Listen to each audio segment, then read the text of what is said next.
24 de mayo vamos a empezar con la cuarta unidad. De esta cuarta unidad igual son 5 temas. Si llegara a surgir uno más, pues que no viene la temática, ya les avisaremos. El bloque número 4 tiene este nombre: intervenciones de enfermería y hemodiálisis 2. Cualquier pregunta o intervención que quieran hacer o aportación, con toda confianza me pueden detener. El primer tema de esta cuarta unidad se llama complicaciones durante el tratamiento de hemodiálisis, y cuando se presenta esta complicación, ¿qué intervención va a haber por parte de nosotros de enfermería? Son las complicaciones más comunes que se presentan. Este tema de complicaciones durante el tratamiento hemodialítico y a la vez sus intervenciones se clasifica en tres. Se clasifica en complicaciones durante el tratamiento, que va a ser la clase del día de hoy; complicaciones asociadas al procedimiento que se le está realizando al paciente, que es el tratamiento hemodialítico; y complicaciones infecciosas asociadas al catéter para hemodiálisis. Va a venir un docente, ¿no?, a este tema en particular. Entonces, el día de hoy vamos a ver nada más complicaciones durante el tratamiento. Recordemos y enfoquémonos que el paciente ingresa normal, ¿no? Normotenso, no llega ni hipotenso ni hipertenso, llega normal. Y durante el tratamiento, pues presenta estas complicaciones. La primerita que viene en la temática es la hipotensión. La hipotensión es una respuesta cardiovascular con la disminución del volumen intravascular al momento de la ultrafiltración. En la hipotensión vemos que cuando se presenta la hipotensión hay un compromiso en la perfusión de los órganos. Esto ya lo sabemos, ¿no? Disminuye la presión arterial y va a ser menor el riesgo, el flujo sanguíneo que le va a llegar a los órganos. Aquí, ¿qué intervenciones creen ustedes que podríamos hacer cuando el paciente llega normal con su presión y durante el tratamiento se hipotensa? ¿Qué podríamos hacer? Subir el sodio, bajar la temperatura, la posición, por el momento suspender o disminuir el ultrafiltrado.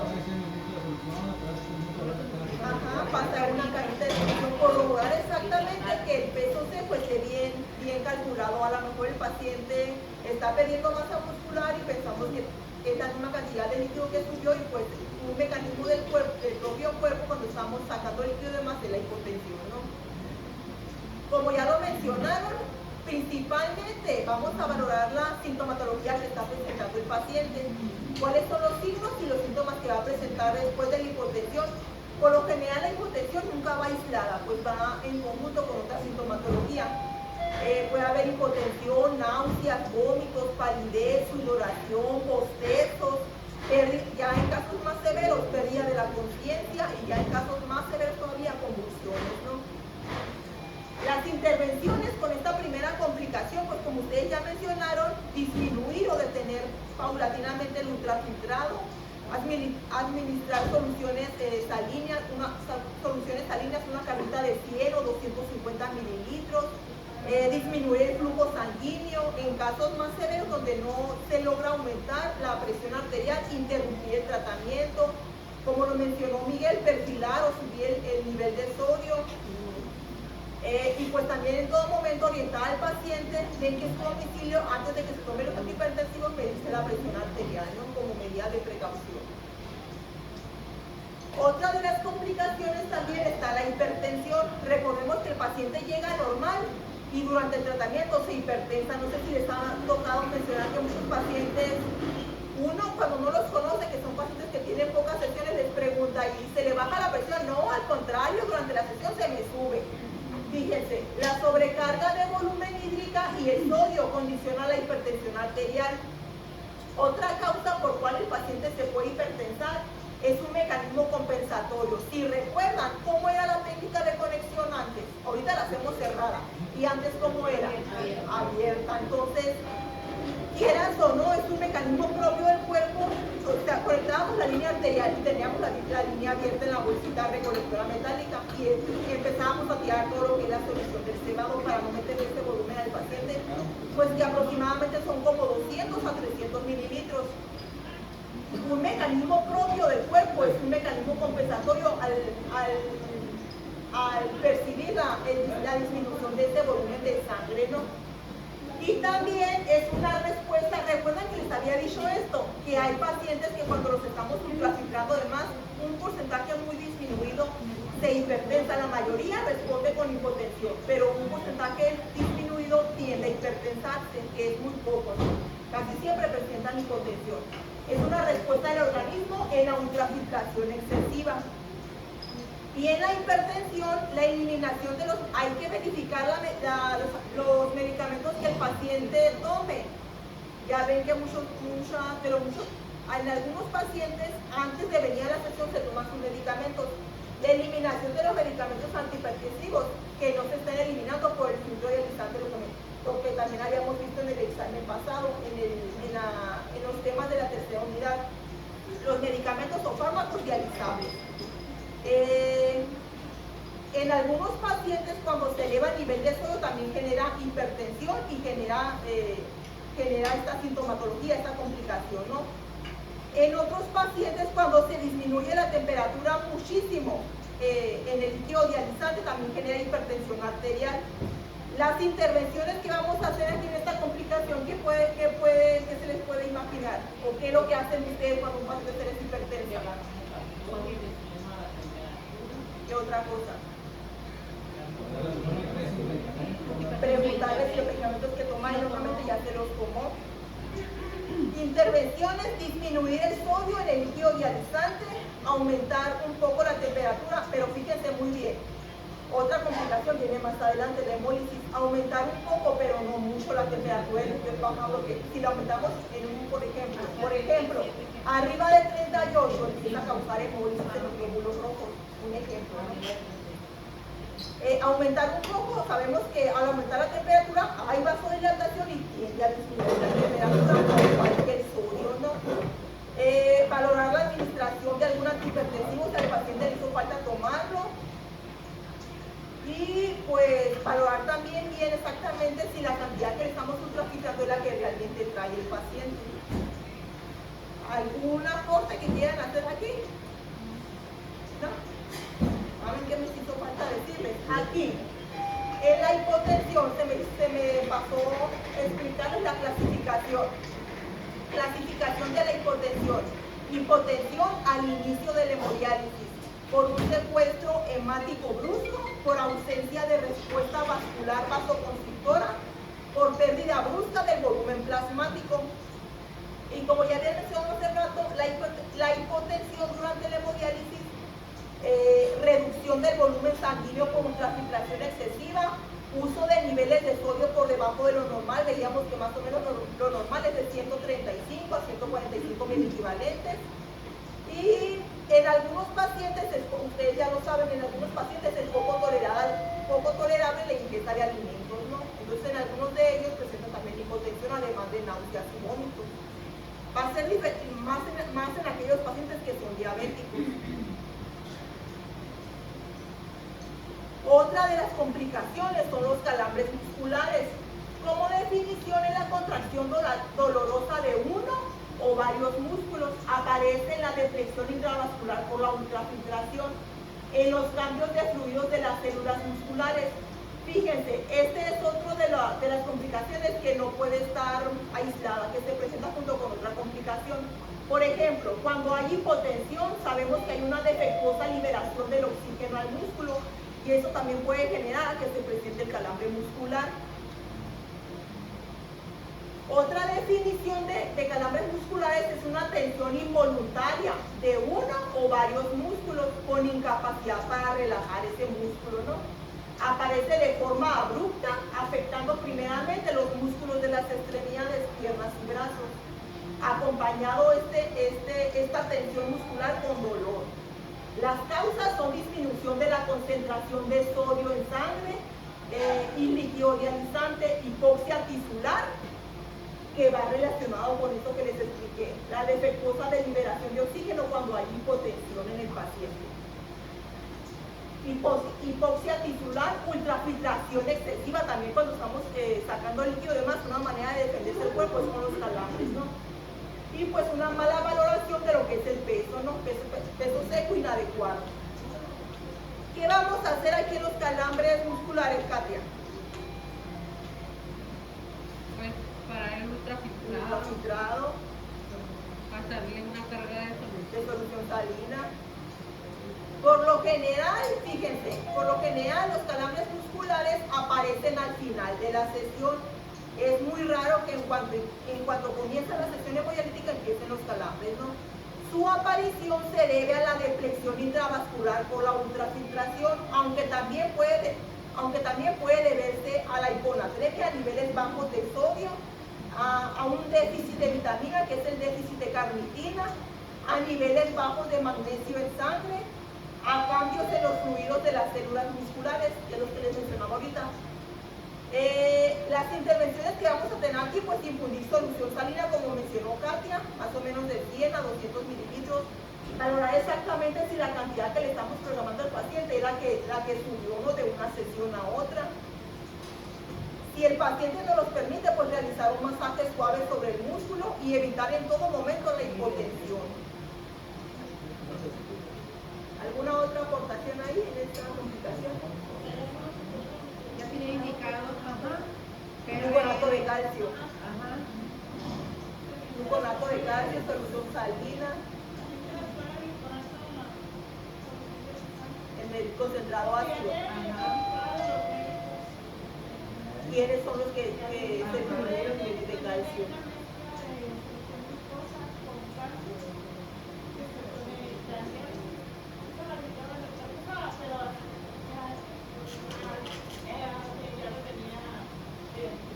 O en algunos pacientes. Y cuando éramos felices le poníamos ahí, pero ahora están quesados, O en algunos pacientes me ha tocado, pero muy pocos, antes de iniciar la sesión se toman laboratorios pre-hemodiálisis. En algunas ocasiones les indican solución de electrolitos séricos, ya sea por vía intravenosa del acceso vascular del paciente o en el tratamiento hemodialítico o en los concentrados, ¿no?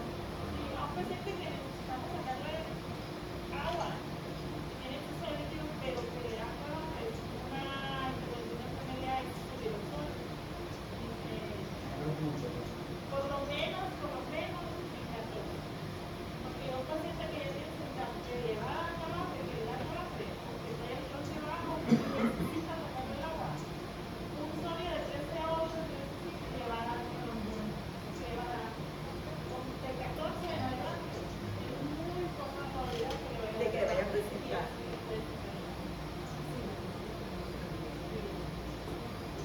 Muy bien. Otra complicación son las náuseas y vómitos, y como les digo, estas no aparecen aisladas, no vienen a consecuencia de otra complicación. Es frecuentemente en pacientes que cursan con hipotensión. La mayoría de los pacientes que ya están bien hipotensos no se presenta la pura hipotensión, sino que presentan náuseas y vómitos por elevada ultrafiltración. Además, es común en pacientes con gastroparesia, en pacientes que tienen un retraso en el vaciamiento gástrico, ¿no? Y en aquellos que consumen alimentos durante la sesión de hemodiálisis, específicamente pacientes diabéticos, ¿no? Normalmente la hipotensión arterial va acompañada de náuseas y vómitos, elevación de ácidos en sangre. El paciente comienza también con presencia de náuseas y vómitos. Algunas intervenciones que piensen que pueden hacer en esta complicación, Tomás. Náuseas y vómitos. Primeramente, ¿qué es lo que se te viene a la mente?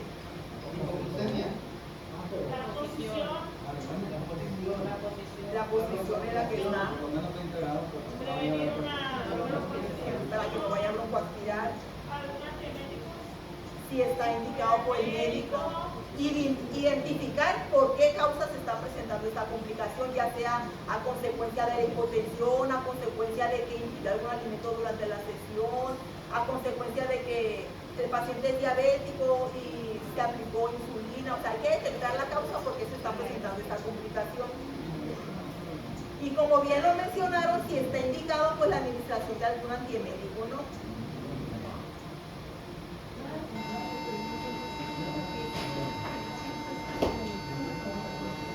Otra de las complicaciones es la fiebre y los escalofríos. Principalmente se debe a un proceso infeccioso. Hay que interrogar al paciente. Sabemos que no va a ser un proceso, o sea, hay que descartar que sea exactamente el acceso vascular. Puede ser que tenga un proceso de infecciones de las vías urinarias, el que el paciente se quiera resfriar y por cualquier signo puede presentar infección. También puede ser el acceso vascular, no está descartado. Entonces se debe interrogar al paciente y valorar en todo momento pues el acceso vascular.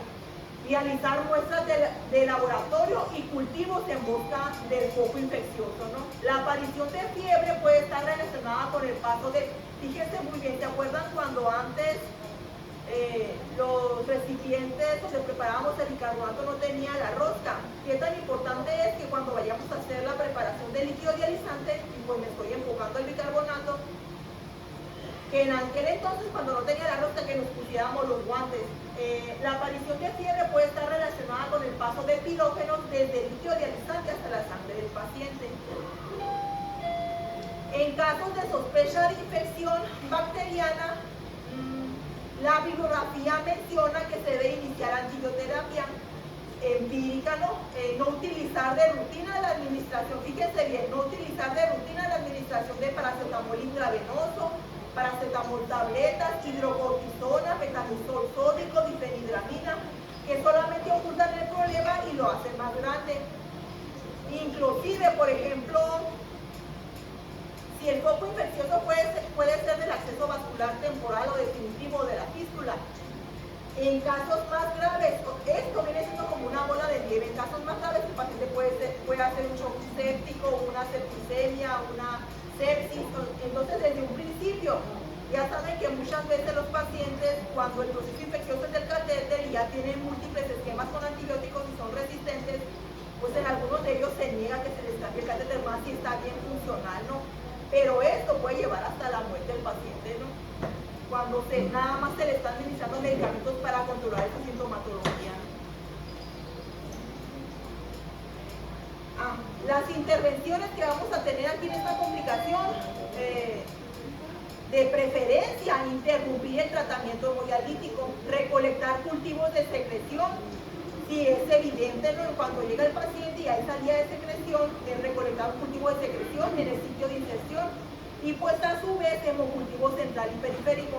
A mí se me quedó muy grabado, me acuerdo mucho que el doctor Quesada decía que cuando se tomaban los hemocultivos de preferencia el paciente tenía que tener fiebre. Y es, de hecho, en ocasiones con ese temblor, los escalofríos, hay veces que es hasta imposible, ¿no? del movimiento que tiene el paciente. Pero independientemente de que el paciente no tenga fiebre, se pueden tomar los hemocultivos, ¿no? Pero me acuerdo mucho que decía que cuando traiga fiebre es cuando se le tomen los hemocultivos.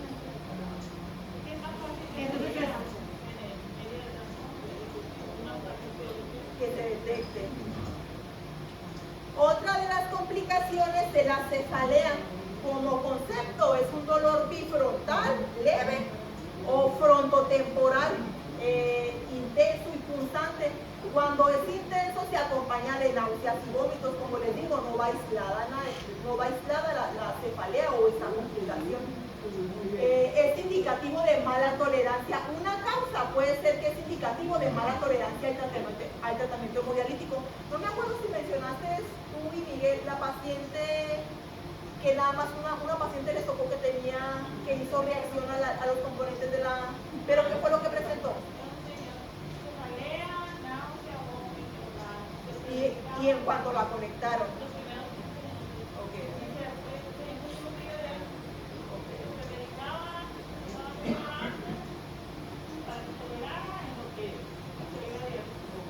Y cuando le ponían el catéter dentro. Sí, porque el doctor pensaba como pensaba, los niños también pensaban que era la infección y todos los motivos negativos. Saludos buscando el doctor.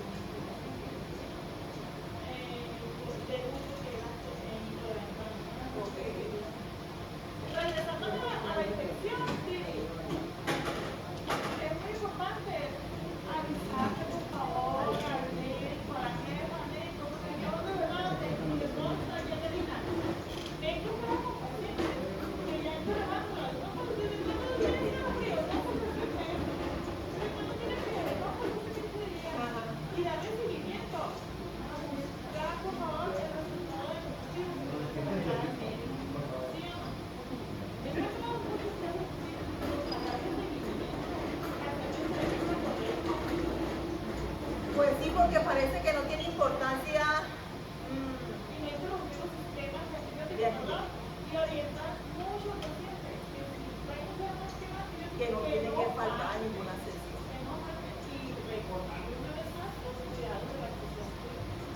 Sí, porque en muchas ocasiones cuando empiezan a faltar, pues ya se hace resistente, ¿no? El microorganismo a este antibiótico que se le está administrando.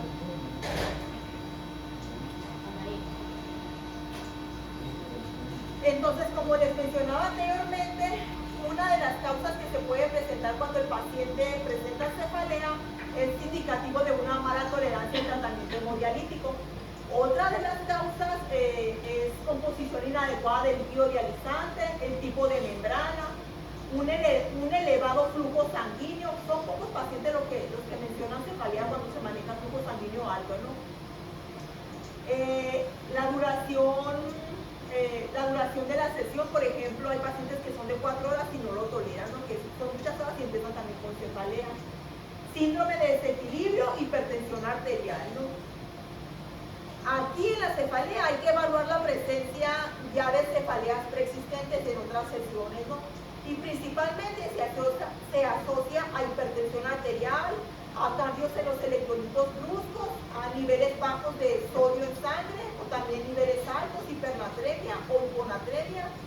Descartar en todo momento que el paciente sufra de migrañas, ¿no? Que no tenga esa enfermedad. En ocasiones algunos pacientes, no sé si les ha tocado que se vienen en ayuno porque si consumen algo les dan ganas de hacer del baño. En ocasiones en pacientes que están en ayuno también pueden presentar cefalea, ¿no?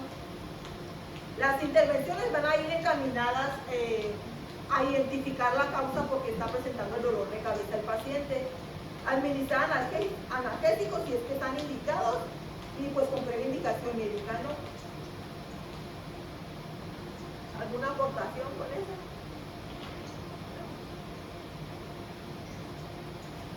Otra complicación son las reacciones de hipersensibilidad. Se pueden presentar reacciones alérgicas o de hipersensibilidad al dializador o fármacos y pues estas reacciones pueden ser leves o graves. Puede ser desde prurito, eritema, edema facial, rinorrea, conjuntivitis, dolor abdominal, cefalea, náuseas, vómitos. Ya en casos más severos, dolor torácico, dolor lumbar, alteraciones del patrón respiratorio, disnea, broncoespasmo, estirón laríngeo, cianosis, taquimea, shock anafiláctico y paro cardíaco. Cuando hay una reacción de hipersensibilidad y que esta es al dializador o al circuito, principalmente es como lo mencionaba Iris desde el inicio de la sesión, ¿no? Y se relaciona principalmente al medio con el cual fue esterilizado pues el dializador y el circuito. ¿Qué intervenciones vamos a hacer aquí? Si se trata de una reacción pues leve, se le va a dar tratamiento, ¿no? Previa indicación médica. Y si se trata de una reacción grave, síntomas por ejemplo respiratorios, inestabilidad hemodinámica, dolor torácico y aparece en cuanto se conecta al paciente, se deberá interrumpir el tratamiento, ¿no? La bibliografía menciona que sin retornar la sangre al paciente. Además, se deberá administrar esteroides y antihistamínicos intravenosos. En caso de shock anafiláctico se utilizará la adrenalina, ¿no? En esta complicación, que es la reacción de hipersensibilidad, también mencionan que puede ser a esta. Reacción de hipersensibilidad a fármacos, que es la siguiente. La reacción a fármacos especialmente la hemos visto en pacientes que se les administra hierro intravenoso o sacarato ferroso. Y pues esto lo veíamos en las clases pasadas por el alto peso molecular que tiene. De hecho, en pacientes que se les indica que se les haga la tolerancia, que se les haga la prueba de hierro, de la cantidad, por ejemplo, del hierro de Dextran, la cantidad viene 2 mililitros, ¿no? Se sugiere la biografía que sea la mitad de la ámpula en solución salina y se conecta desde el inicio del paciente, desde el inicio de la sesión. Y se le explica al paciente que se le va a hacer una prueba del medicamento, ¿no? Y del hierro de Dextran ya ve que vienen 100 miligramos de sacarato ferroso en 5 mililitros. Sugiere la biografía que se tome 1 mililitro del medicamento, igual se diluye en 100 mililitros. Y desde el inicio de la sesión se empieza a infundir el medicamento para ver si su cuerpo lo tolera, ¿no? Cuando la reacción a fármacos cursa con síntomas de prurito, rubor, bueno, pueden presentar esta sintomatología: prurito, rubor, artralgias, mialgias, vómito en proyectil, cuando hacen una reacción alérgica, dolor lumbar, hipotensión y pues ya en caso más severo, colapso cardiovascular, ¿no?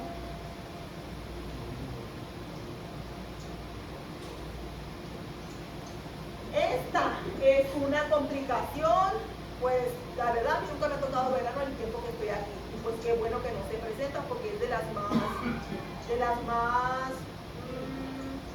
¿cómo se puede decir? Pues de las más impresionantes en el paciente, ¿no? El síndrome de desequilibrio es un conjunto de síntomas sistémicos y neurológicos que consisten en náuseas, van desde lo más leve hasta lo más complejo, que consisten en náuseas, vómitos, cefalea, visión borrosa, temblor, desorientación, hipertensión, obnubilación, convulsiones y ya en caso más severo, coma. Toda esta sintomatología se produce tras la corrección rápida de la uremia.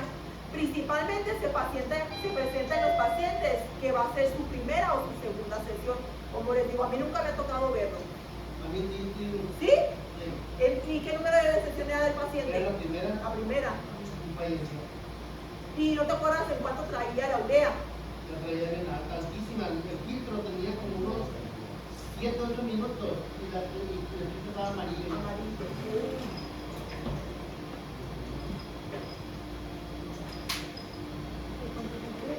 Lo que es el síndrome de desequilibrio, su forma más grave se presenta en pacientes, fíjense muy bien, se presenta en pacientes que nunca han sido hemodializados, o sea que esa sesión que se elevada va a ser su primera sesión, y con niveles elevados de urea en sangre. ¿Y por qué se presenta esto? O sea, ¿por qué da como desencadenante toda esta sintomatología? Aquí está la respuesta. El descenso rápido de la urea en sangre. ¿Se acuerdan que les expliqué esto? Que cuando se lleva a cabo la difusión en el tratamiento hay una disminución de la osmolaridad y cuando se lleva a cabo la ultrafiltración hay un aumento de la presión osmótica, pues es en relación con esto.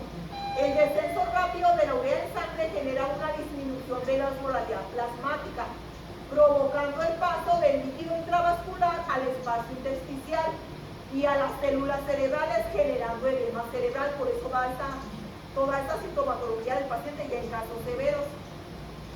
Los cambios bruscos en el pH del líquido cefalorraquídeo fomentan la aparición de edema cerebral. Los factores de riesgo son las primeras sesiones de hemodiálisis, el nitrógeno ureico elevado y como ya les había dicho, los niveles muy elevados de urea en sangre. También los pacientes que tienen un mayor riesgo de presentar esta complicación del síndrome de desequilibrio son pacientes con acidosis metabólica grave, pacientes en edades extremas, pacientes que ya ingresen a la terapia con alguna enfermedad neurológica preexistente, como por ejemplo trastornos convulsivos, encefalitis, meningitis, vasculitis, síndrome urémico hemolítico principalmente, ¿no? Otra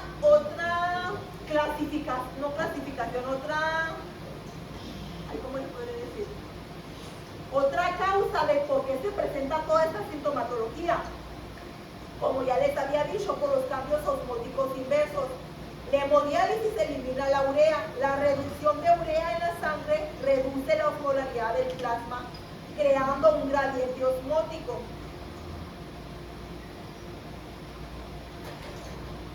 Que promueve el movimiento del agua hacia el interior de la célula. En el cerebro, este cambio de agua produce edema cerebral.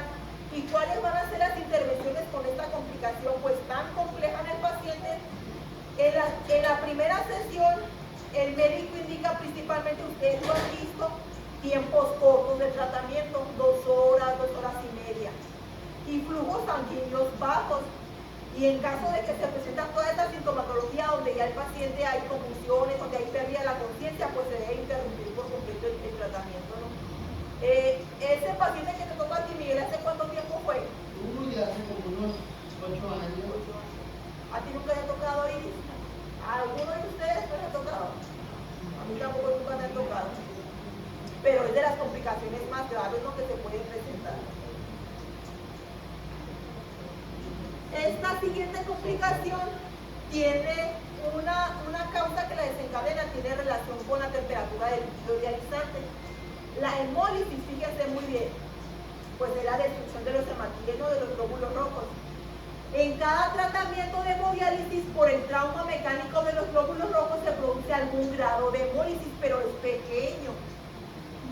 En casos leves se manifiesta por anemia resistente a la administración de la eritropoyetina. Se le sigue administrando eritropoyetina al paciente y no se ve un aumento, no se ve reflejado que le suba los niveles de hemoglobina. En casos severos, pues el paciente va a presentar, en casos severos de hemólisis, va a presentar malestar general, disnea, dolor torácico, náuseas, vómitos, dolor abdominal, dolor lumbar, hipotensión y cianosis. Principalmente, como les había dicho, las causas pueden ser una de ellas, anomalías en el dializador, problemas en el tratamiento de agua, cuando el agua no tiene un buen tratamiento, lo que son las cloraminas y el cobre van a generar destrucción de los glóbulos rojos. Otra causa también son agujas de pequeño calibre, pueden generar cierta hemólisis en los glóbulos rojos, algún acodamiento de las líneas de sangre, pero la verdad a mí nunca me ha tocado porque cuando se acoda una o se eleva la barra arterial o la barra venosa, ¿no? Ahí te das cuenta. Y otra causa por la cual se puede presentar la hemólisis es el aumento muy elevado de la temperatura del líquido dializante. ¿Y qué vamos a hacer en las intervenciones? Interrumpir la hemodiálisis. La bibliografía menciona sin hacer retorno de la sangre al paciente. Se debe de recolectar una muestra de sangre del paciente, se deben de recolectar muestras del líquido dializante para valorar si está o sea, si se llevó, si todo el tratamiento que se está dando es el correcto, ¿no? También, además de que se tienen que tomar laboratorios en el paciente, se tiene que tomar una BH para valorar si el paciente tiene que ser transfundido, ¿no? Porque el volumen de sangre que se encuentra en las líneas en el filtro, la bibliografía menciona que no se debe retornar.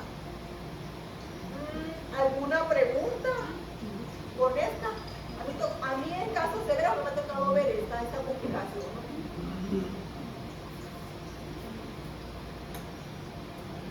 Otra de las complicaciones que me ha tocado verla, pero cuando, por ejemplo, todavía no se conecta la jeringa a los lúmenes y se abre la pinza, en ese momento entrada de aire. Pero una vez que está en el circuito y que el detector de aire no tenga su funcionalidad, nunca me ha tocado verlo, ¿no? En embolia gaseosa se produce por entrada de aire en el torrente circulatorio. Las causas pues pueden ser falla en el detector de aire y que está abierta alguna pinza del catéter, ¿no? En sí, específicamente, la embolia gaseosa se produce cuando pasa aire del circuito extracorpóreo al sistema vascular del paciente. Las causas, como ya les había mencionado, pues la introducción de aire en la luz de alguna vena o alguna arteria. Y se puede manifestar por disminución de la presión arterial, pulso leve y rápido, y cianosis y pérdida, y ya en casos más severos, pérdida de la conciencia del paciente, ¿no? Además, 5 mililitros de aire en una arteria coronaria o cerebral, pues esto es mortal, ¿no?, para el paciente. Los embolismos son casi siempre venosos y se producen durante la inserción, fíjense bien, cuando colocan por primera vez el catéter, ya sea el catéter temporal o el catéter definitivo, el catéter permanente. Se producen al momento de la inserción o la manipulación del catéter. Los síntomas están relacionados con la posición en la que se encuentra el paciente, ya que la burbuja de aire se dirige hacia la parte más elevada. Si el paciente está sentado o con la cabeza elevada, el aire irá hacia el cerebro, produciendo confusión, produciendo síntomas neurológicos, confusión, pérdida de la conciencia o inclusive un accidente cerebrovascular. Si el paciente está en posición horizontal, el aire irá hacia el ventrículo derecho y al lecho capilar pulmonar, y la sintomatología va a ser respiratoria. Tos de inicio abrupto, disnea, cianosis o presión torácica, y ya en casos más severos, falla cardíaca. Si el paciente está entre telebur, el aire pasa a las extremidades inferiores dando lugar a la cianosis. ¿Y qué vamos a hacer aquí? ¿Qué intervenciones vamos a tener? Pues primeramente pinzar la línea venosa, detener la bomba, colocar al paciente en el cúbito lateral izquierdo, que en este momento pues va a referir que no puede respirar, colocar oxígeno al 100%. En caso de que el paciente pues caiga inconsciente, se verá la necesidad pues de intubación, ¿no? Fíjense, cuando colocamos al paciente en el cúbito lateral izquierdo, el aire queda atrapado en el vértice del ventrículo derecho, pudiendo la sangre fluir hacia la arteria pulmonar y hacia los pulmones. Y se deberá de retransfundir con solución salina.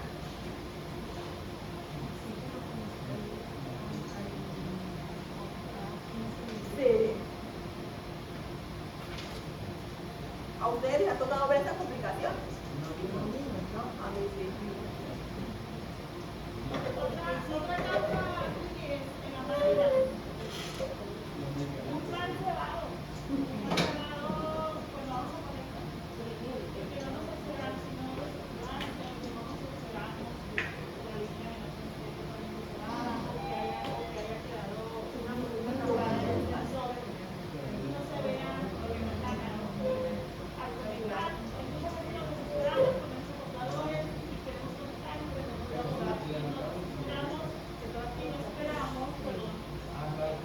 en la leyenda de Conecta, prendemos bomba y el sensor venoso jamás se va a detectar la burbuja si no está diario. Entonces, si me tocó ver un caso de ese, es por esperar.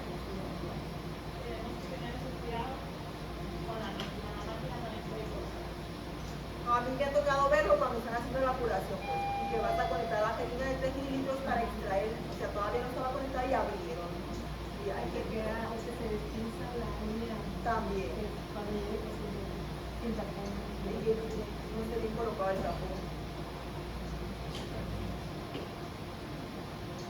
Otra de las complicaciones también que nunca me ha tocado ver, pues es que el paciente presente dolor precordial.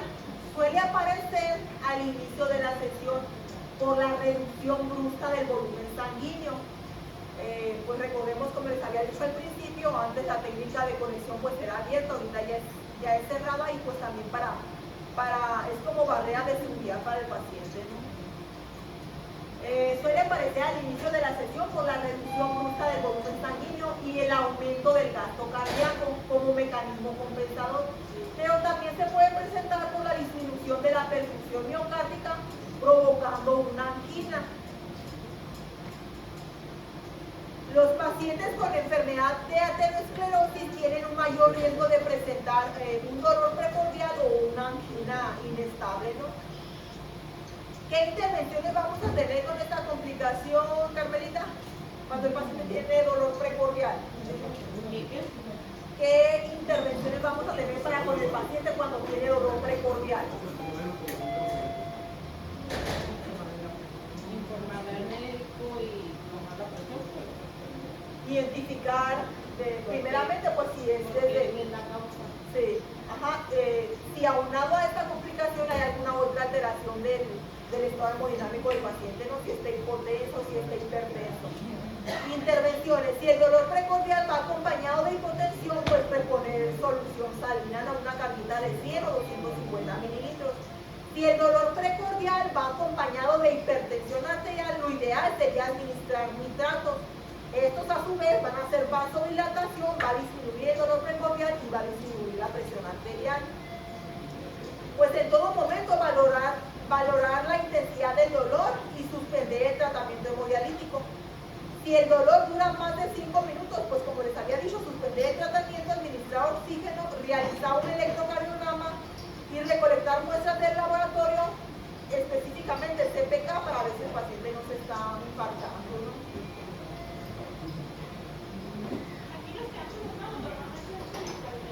Por hipertensión, y es desde el inicio de la sesión.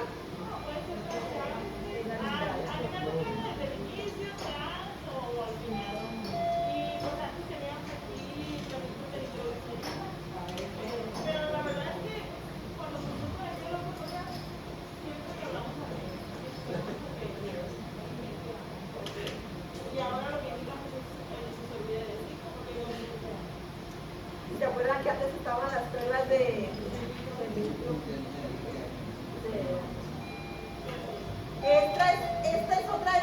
complicaciones que a mí tampoco nunca me ha tocado ver, ¿no? Ni quiero verlas. Las crisis convulsivas.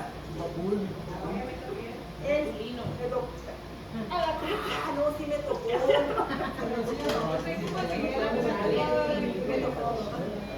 Fíjense muy bien el concepto que tiene, crisis convulsiva. El síndrome convulsivo en hemodiálisis se refiere a la aparición de convulsiones en pacientes sometidos a este tratamiento. Las convulsiones relacionadas con hemodiálisis pueden ser de varios tipos, crónico-crónicos, generalizadas, faciales, con generalización secundaria e incluso llegar hasta el estado epiléptico, ¿no? Este síndrome puede estar asociado a desequilibrios hidroelectrolíticos, hipertensión intracraneal, hemorragias cerebrales, relacionadas con el uso de heparina durante el tratamiento. Otra de las causas también por las cuales se puede presentar las crisis convulsivas por encefalopatía urémica, síndrome de desequilibrio. Veíamos también en el síndrome de desequilibrio que en estados ya más graves pues presentan convulsiones, ¿no? Inestabilidad hemodinámica, intradiálisis, embolia gaseosa, hiponatremia, hipoglicemia, hipocalcemia, enfermedad cerebrovascular, principalmente infarto cerebral, embolia cerebral y hematomas intracraneales, ¿no?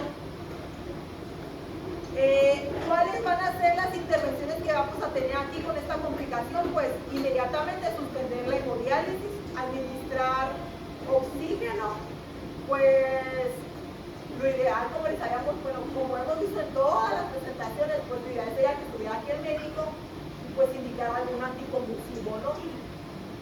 Posicionar al paciente en decúbito lateral, si en el momento todavía sigue la convulsión, no intentar introducir nada en la cavidad oral, recolectar muestras de laboratorio específicamente para detectar niveles de glucosa y lo que son los electrolitos séricos. ¿A ustedes les ha tocado ver a alguien convulsionar? ¿Sí? Sí. Otra de las complicaciones es el prurito. Esta pues es una sensación de picor local o generalizada, ¿no? Generalmente se origina en la piel, suele aparecer con mayor o menor grado en los pacientes que se hemodializan. Las causas del prurito son multifactoriales, ¿no? Se presenta en pacientes con valores elevados de fósforo, calcio y productos nitrogenados en sangre. Fíjense bien, también el prurito se puede presentar en pacientes que presentan cerosis. La cerosis es la resequedad de la piel. Esto por el tratamiento que se le da por la ultrafiltración, porque en cada sesión se les extrae líquido, se empieza a resecar mucho más la piel en ellos que en otra persona que no recibe ese tratamiento hemodialítico, ¿no? También el prurito se puede deber a una reacción de hipersensibilidad a componentes de la diálisis y se puede diagnosticar específicamente con una DH, porque el paciente presenta eosinofilia y también los niveles de IgE se van a elevar, ¿no? Si se puede, hay que administrar antihistamínicos, ¿no? Si están indicados, ¿no? Y esta sería la última. No venía hipoglicemia. Hipoglicemia no. Qué raro, ¿no? No venía. A la otra clase se me pone. Sí, la voy a traer. Ya está. ¿Tú te la puedes decir? A ver. ¿Por qué se puede presentar hipoglicemia, Carrito? Pero es más común en quienes. Pacientes diabéticos, algunos de ellos, sí me ha tocado muchos pacientes diabéticos que siguen administrándose insulina. Unos, aunque sigan en la terapia, se administran insulina y se desayunan. Otros, muchos pacientes, como dicen, pues la diabetes mellitus ya les causó toda la enfermedad y en el laboratorio salen normales los niveles y ya no se aplica ningún hipoglicemiante. Pero principalmente será en pacientes diabéticos, ¿no? También pacientes que vienen en ayuno y como sabemos el filtro realizador, además de arrastrar todos estos aspados y ese líquido que estamos ultrafinando, también se lleva nutrientes buenos de la sangre. Uno de ellos la glucosa, ¿no? son más propensos de inestabilidad de la glucosa, de presentar hipoglucemias. Yo sintomatología es una de hipotensión. Cuando hay hipotensión hay que descartar la hipotensión, porque también ha sucedido que, es la presión, digo, la presión está bien.